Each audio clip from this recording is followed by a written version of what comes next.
Welcome to the Football Science Podcast, where we take a deep dive into the physiology, biomechanics and anatomy of the world of football.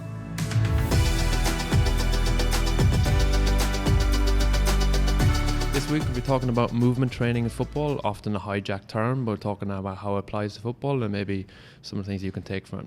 I'm joined by my co-host Joe. So Joe, let's take it away. Thanks for having me. So why is movement important to football? I know it's probably a very vague and broad question to ask, but why is it so important? What makes football so special that movement is almost, part of what the game is?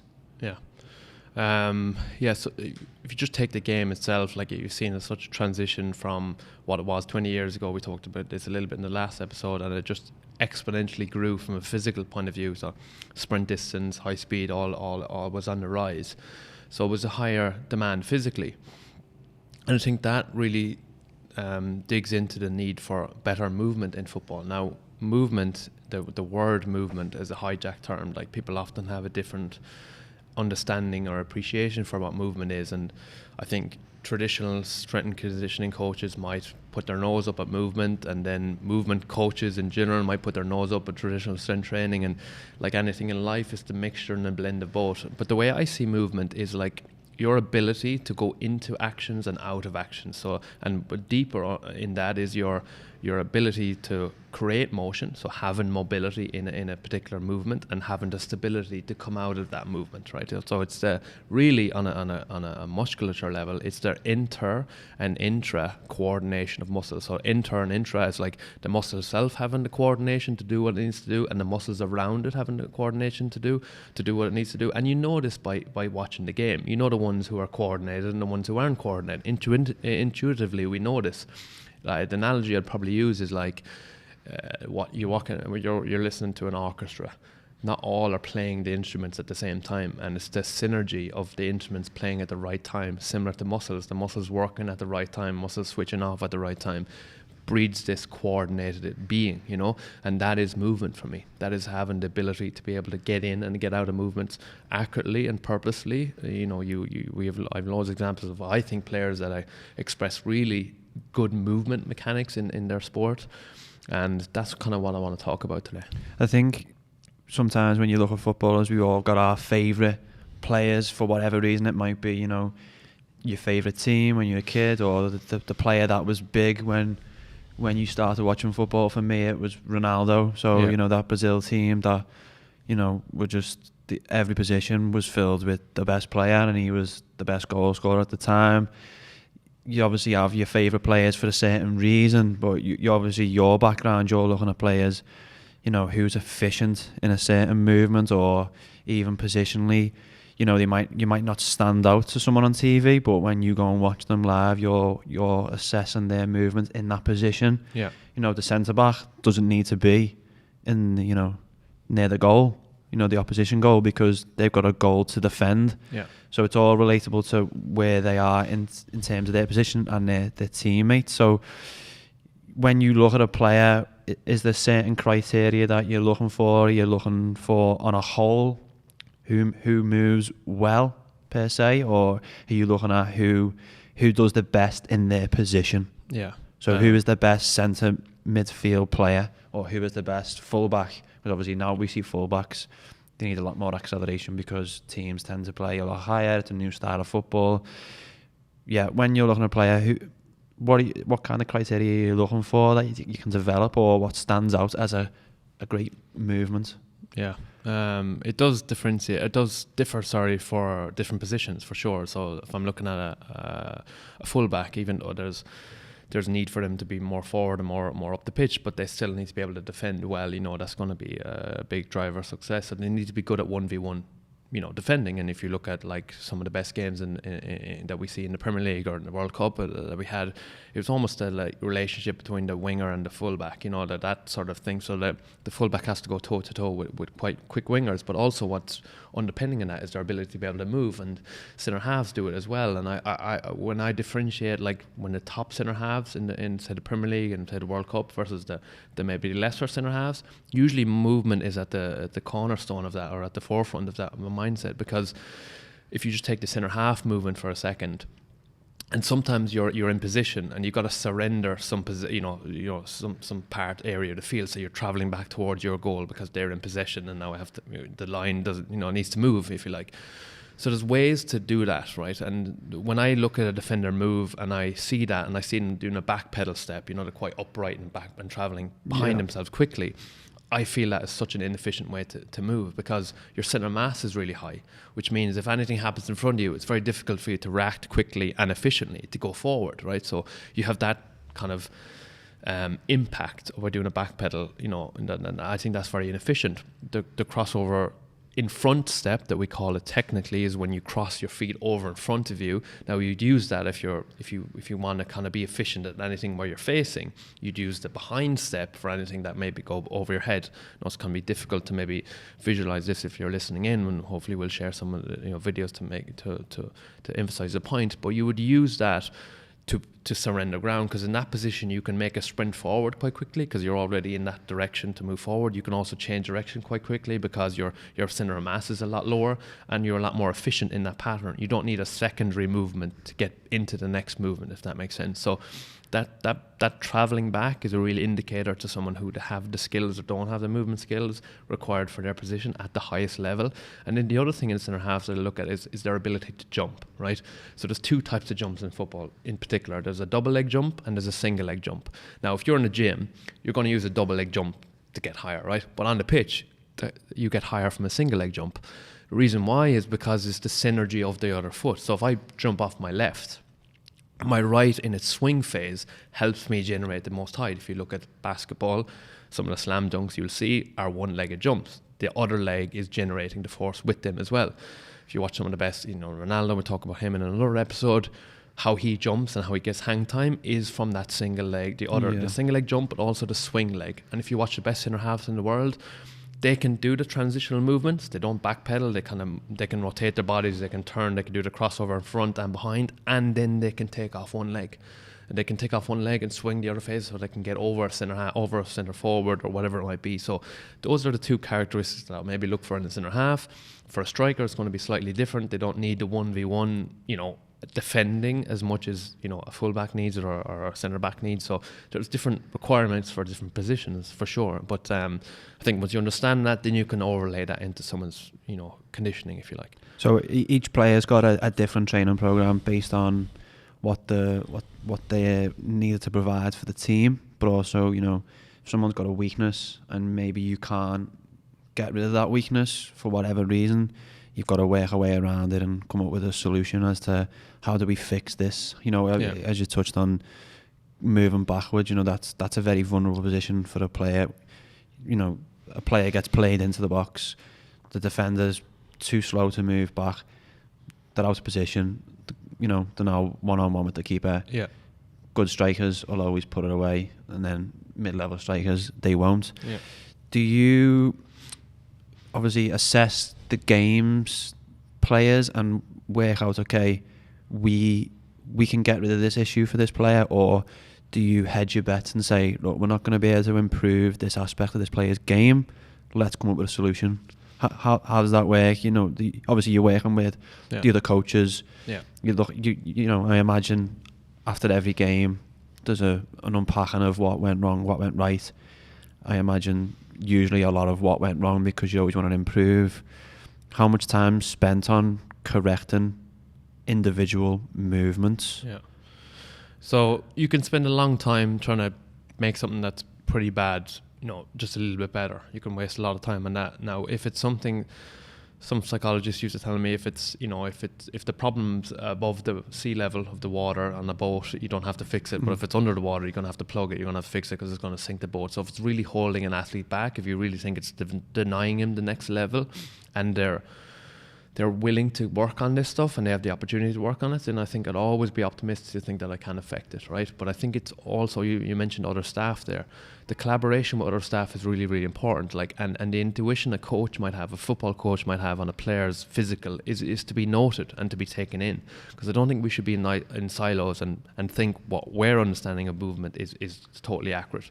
Some of the best understandings I've ever had of a player's movement has come from working with a technical coach, because they see things that maybe I don't see. Now then I can overlay my understanding of biomechanics, physiology, anatomy or whatever to figure out what might be happening. They might say to me, oh, the player looks stiff. Now it's very broad, the player looks stiff. Now how do you identify what does he mean by you dig into it a little bit deeper. You get video analysis, you see their game, you watch them, you go, okay, turning, rotation, he's poor in. You assess the guy, he's poor at rotating and turning, so we can work on that. We can add, maybe his hip doesn't rotate well enough, or maybe his foot doesn't operate in the way it should operate. You can put an intervention to help that. You regress it back to a point where you can get success.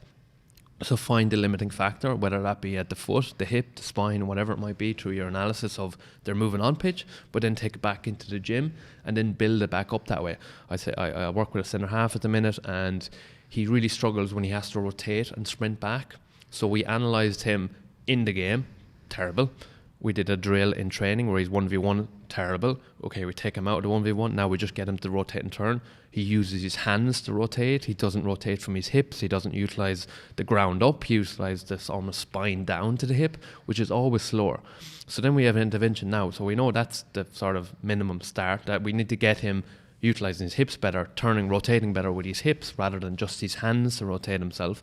So if we can start at that level and get that better, that movement mechanics better, that patterning better, and that comes into, from a ground level into the gym, working on his hip stability, working on his range, working on his rotation, working on his power, then go onto the grass, feel it in the grass, get him to rotate, put him in more challenging scenarios. Now get him 1v1, see if he can do it, in a 1v1 situation, and then see if it happens in the games and training, and then you hope it comes into the game. So you regress it back to its lowest entity where you get success and you get challenge, and then you build it up into the game. So it sounds like there's almost like a diagnosis, what's causing the actual issue, and then build it up from there to a point where, okay, we're trying to alleviate that stress. Because obviously a player who's maybe trying to turn around to get back because he's got someone 10 yards ahead of him already, and he hasn't even started jogging yet. It sounds like there might be other things going on in his brain that he's saying, quick, get back to goal. But you're looking at from a more efficient, how do we make you quicker at doing that movement? It's not a case of, okay, well, you're not going to get turned by a really fast winger. That's going to happen. The best wingers are always going to get past you. But how do you change your movement subconsciously? Do you find that the best players can absorb that information really, quite well, or do you find that it's just a long process and it just takes, like you said, repetition sometimes? It's a few things. It's sometimes the better athletes take on information a lot quicker, and coaches would say the same thing. Coaches tell them once and they get it. That's what makes them the game. That makes elite them players, because they're taking on this information at a much faster rate, so they can upgrade their game. But at the same time, it depends what's holding them back. So I've seen players, right? You can test them linearly. So we do one 40-meter sprint test. They're okay, and their mechanics look decent. You get them to be in a centre half position, rotate now with a winger, and then sprint. And their sprint mechanics are they're externally rotated their feet every time they run, just by pre going into a rotation. So you've changed now the demand on them, and you've completely seen a different, mechanical change happen. So it's like that in itself is analysis. Now that could be a stability issue, which takes a few weeks, months maybe to address, or it could be a mobility issue, which takes a bit shorter. But it could just be mechanics driven. So they just have never been taught the mechanics, and then that's quicker. So. And then the athlete obviously on top of that. So you don't know how someone's going to respond. You have non-responders, you have people who respond quickly, and you have people who are slow responders and stuff like that. So you have all that going on. I think the crux of it all, though, is trying to identify what actually is the issue that you're addressing and have an appropriate program to address that issue. Do you find sometimes that you might identify the issue, and then it turns out it was something else? There was maybe an injury that was, flaring up, or there was an external factor that you just hadn't taken into account, and you've got to then reassess and then change accordingly, because obviously if you're going in the wrong path, you need to stop and move into the right, the right direction. Look, as a sports scientist, in general, you're trying to continually prove yourself wrong. So you're always checking yourself, you're always assessing, you're always evaluating, you're always testing out your intervention, if you like. So you're continually doing that. But the problem is, I think sometimes is that you're so, I'm thinking when I was back in football full time, it's like you're so busy trying to manage 25 players. It's only now when I'm working with individual players and I get more time with the player that I can see the wood from the trees and actually have a far bigger impact on the player's development. So would you say at the moment, like, is there anyone, across football as a whole that you see that you really appreciate for their movement, and not just necessarily like how many goals or tackles or saves do they make, but how they move and how they respond to, football's a very fast game. There's a lot going on. That's why referees make decisions, wrong. It's a fast-paced game, and sometimes it looks a lot slower on TV because we get to see the slow motion cameras. Is there anyone out there now that you just really appreciate? Is there a number of players that you think they're so efficient, they do all the right things? If I think of one player like Zidane, people always said he was very poetic in his movements. Yeah. From a sports scientist, that you might say, no, he was great, but he done this wrong or he done this wrong. But to a general just football fan, the way he moved was just, people loved watching him because he just looked so elegant. That's the term that's always described for Zidane. He's just like, it's always like the ballet.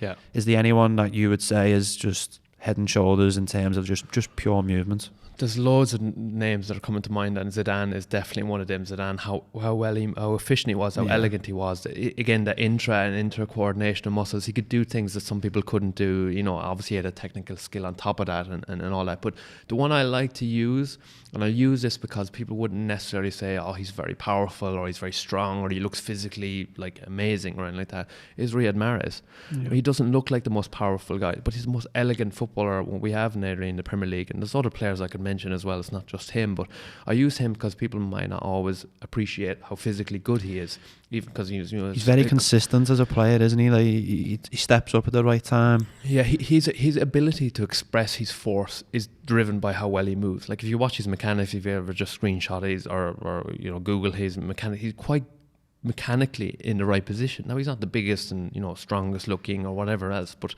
his expression of force is incredible.